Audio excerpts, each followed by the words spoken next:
Hi అండి, అందరికీ నమస్కారం. Welcome to our channel. ఈరోజు కూడా ఒక చక్కనైన విషయంతో మీ ముందుకు వచ్చాను. అదేంటి అంటే మరో 2-3 రోజుల్లో మనకి ఆషాఢం పూర్తయి శ్రావణం రాబోతుంది. సో ఈ శ్రావణం అనేది అమావాస్యతో మొదలవుతుంది. సో ఈ అమావాస్యనే మనం చుక్కల అమావాస్య అని కూడా అంటామండి. సో ఈ చుక్కల అమావాస్యకి గల ప్రత్యేకత ఏంటి, అసలు ఆ రోజు ఏ ఏ పూజలు మనం చేసుకుంటాము అనేది ఈ వీడియోలో తెలుసుకుందాం. అలాగే దీనికంటే ముందు అసలు ఈ అమావాస్యకి ఒక చక్కనైన కథ ఉంది. సో ఆ కథ ఏంటో మీకు 2 నిమిషాల్లో నీట్గా వివరిస్తానండి. సో వీడియోలోకి వెళ్ళే ముందు ఎప్పటిలాగే నాదొక చిన్న రిక్వెస్ట్, నా ఛానల్ని కొత్తగా చూస్తున్నట్టయితే తప్పకుండా సబ్స్క్రైబ్ చేసుకోండి. ఎందుకంటే మరిన్ని మంచి విషయాలు, డివోషనల్ విషయాలు మీరు నా ఛానల్లో తెలుసుకోవచ్చు. అలాగే వీడియో మొత్తం చూసి నచ్చినట్టయితే తప్పకుండా లైక్ చేసి మీ ఫ్రెండ్స్ అండ్ ఫ్యామిలీ మెంబర్స్కి షేర్ చేయండి. ఈ ఆషాఢ అమావాస్యకి చుక్కల అమావాస్య అనేది కూడా ఒక పేరు ఉంది.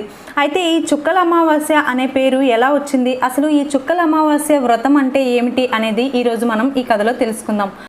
సౌనకాది మహామునులు సూతుడిని ఒకరోజు భూలోకంలో పెరిగిపోతున్న అనర్థాల నుంచి స్త్రీలు తమను తాము కాపాడుకోవడానికి, అలాగే తమ ఇంటి గౌరవాన్ని కాపాడడానికి ఏదైనా వ్రతం ఉందా అని అడగగా, అప్పుడు సూతుడు సౌనకాది మునులకు ఇలా చెప్పాడట. చాలా మంచి వ్రతం ఉంది, అది కూడా అమావాస్య నాడు చేసుకునే వ్రతం. అది సూతుడు పరమేశ్వరుడు పార్వతీదేవికి వివరించిన వ్రతం అని చెప్పడం మొదలుపెట్టాడట. భూలోకంలో ఒకానొక రోజు దేవశర్మ అనే ఒక వ్యక్తి, అతనికి ఒక భార్య ఉండేవారట.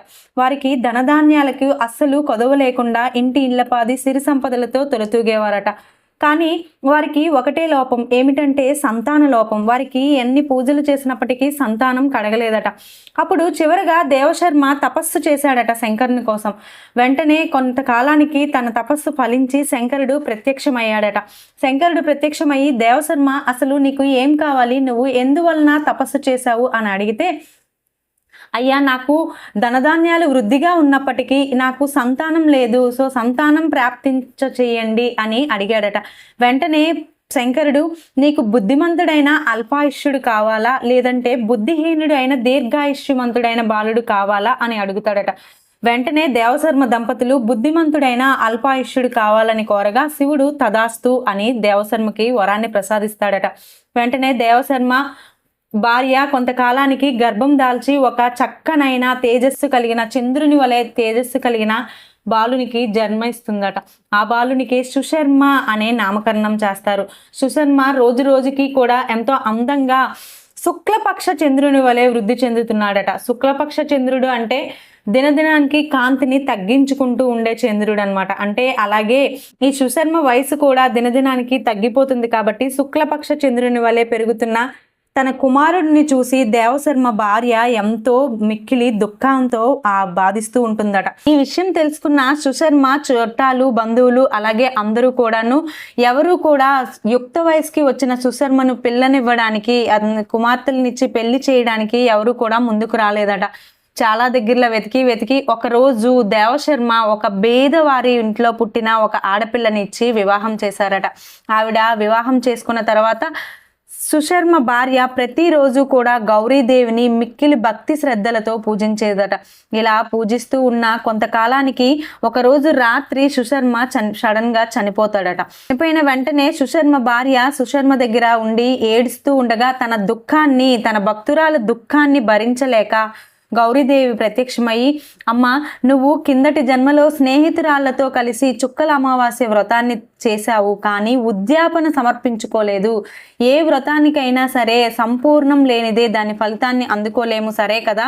ఏ వ్రతాన్నైనా మొదలుపెట్టి పూర్తి చేయకపోతే దాని వలన వచ్చే దుఃఖ బాధలు చాలా ఎక్కువగా ఉంటాయి. అందువల్లనే ప్రతి ఒక్క వ్రతానికి కూడా ఉద్యాపన పూర్తి చేయడం అనేది చాలా ముఖ్యం. అందువలన నువ్వు కానీ ఆ పూర్వజన్మలో చేసిన చుక్కల అమావాస్య వ్రతం యొక్క ఉద్యాపనని కానీ సమర్పించుకున్నట్లయితే నీ భర్త లేచి కూర్చుంటాడు అని సెలవిచ్చింది గౌరీదేవి. అదృశ్యమైందట. వెంటనే సుశర్మ భార్య లేచి తలంటు స్నానం చేసి ఇంటిని కూడా నీటిగా అలంకరించి నియమ నిష్టలతో సాయంత్రం వరకు ఉపవాసం ఉండి దీపస్తంభ వ్రతాన్ని కూడా పూర్తి చేసి ఉద్యాపన అనేది చేసుకుందట. వెంటనే తన భర్త అయిన సుశర్మ లేచి కూర్చున్నాడట. దీన్ని చూసిన అత్తమామలు అలాగే బంధువులు అందరూ కూడా ఆశ్చర్యపడి ఈ వ్రతాన్ని ఎలా చేయాలి అని సుశర్మ భార్యను అడిగి తెలుసుకొని ఈ వ్రతాన్ని ఎలా చేయాలి అనేది అడిగి తెలుసుకున్నారట. అమావాస్యకి ఉన్న చుక్కల అమావాస్య అనే పేరు రావడానికి గల కారణం. సో ఈ కథ మీరు ఇంతకు ముందు ఎక్కడా వినలేదనే నేను అనుకుంటున్నాను. సో ఇది చాలా మందికి తెలియని కథ. సో ఈ వీడియో మీకు నచ్చిందని అనుకుంటున్నాను. నచ్చినట్టయితే తప్పకుండా లైక్ చేయండి. అలాగే మీ ఫ్రెండ్స్ అండ్ ఫ్యామిలీ మెంబర్స్కి తప్పకుండా షేర్ చేయండి. థ్యాంక్స్ ఫర్ వాచింగ్ అండి. మరో మంచి వీడియోతో మీ ముందు ఉంటాను.